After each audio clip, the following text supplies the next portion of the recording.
So for the bell ringer, we had what was a major event or person of World War II. And then the Unit 11 readings, of course, those all have to do with World War II as well. So please make sure that you read through the pages and type up a little outline. But today we'll talk about the beginning of the war.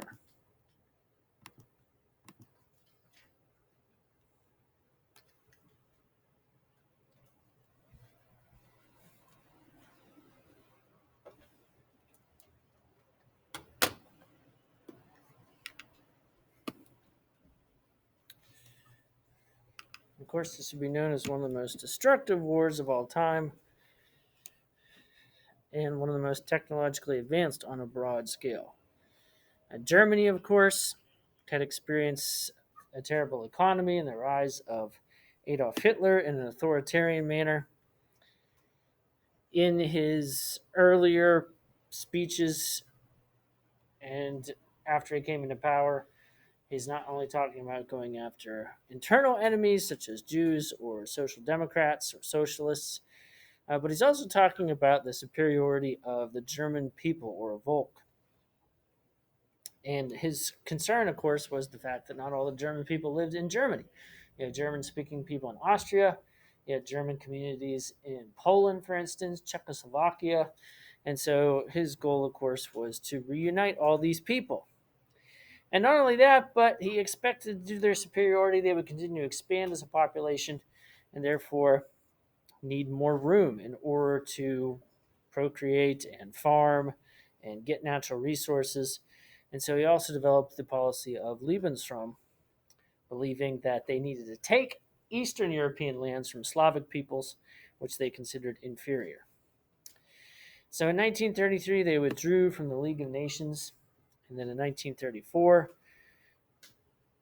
they signed a non aggression pact with Poland. And this would be Hitler's typical motive is he would go in, pretend to be peaceful, gather information, build his resources, and then later on attack. By 1935, he had denounced the disarmament policies of the treaty that ended World War One, and of course, the League of Nations is condemning him all this time, but they don't have any teeth to back it up. In 1939, Italy under Mussolini would attack Ethiopia in Mussolini's dream of rebuilding a Roman Empire. And what a better place to start than Ethiopia? But France and Britain just gave in, and even though they expressed some concerns, other than that, though, Italy was allowed to have its way. And Germany even offered to assist Italy.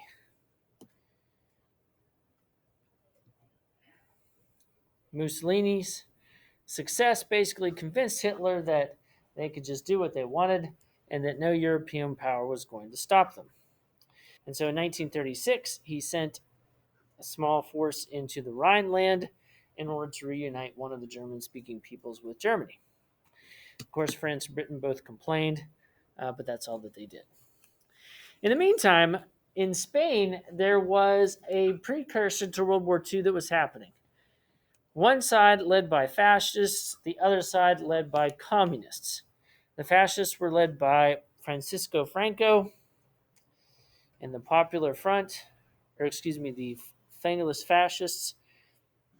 It would last 3 years, and while no country is really going to get directly involved, they are going to send supplies.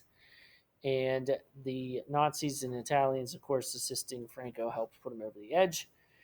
And that's probably not the only reason, probably also because of the disunity that existed on the opposing side.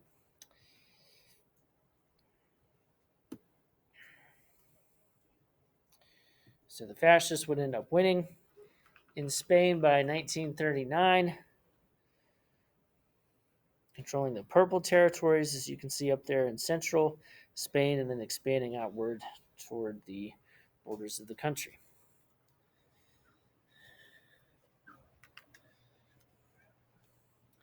In 1938, Hitler and Mussolini had become best of friends, and this basically gave Hitler the confidence to take over Austria.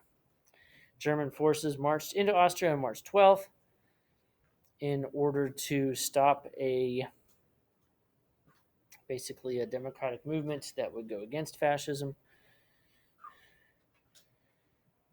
And so eventually, Austria and Germany were united as one German speaking territory.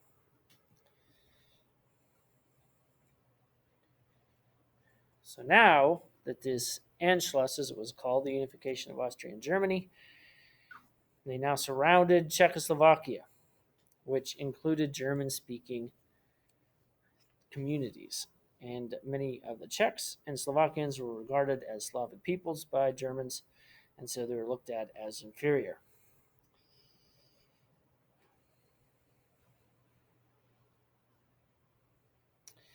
Hitler and the Nazis would put out false rumors that the Germans were going to assault Czechoslovakia, so the Czechoslovakians ended up mobilizing their own military.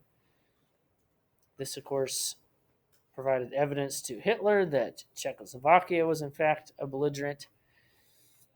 And at September 12th of 1938, he made a speech basically saying if you're a German, you're superior, you should protest for your independence and uniting all the German people. And so there ended up being rioting in Sudetenland in particular. The British Prime Minister, Neville Chamberlain, flew back and forth 3 times to Germany in September trying to appease Hitler, trying to get some kind of peaceful solution.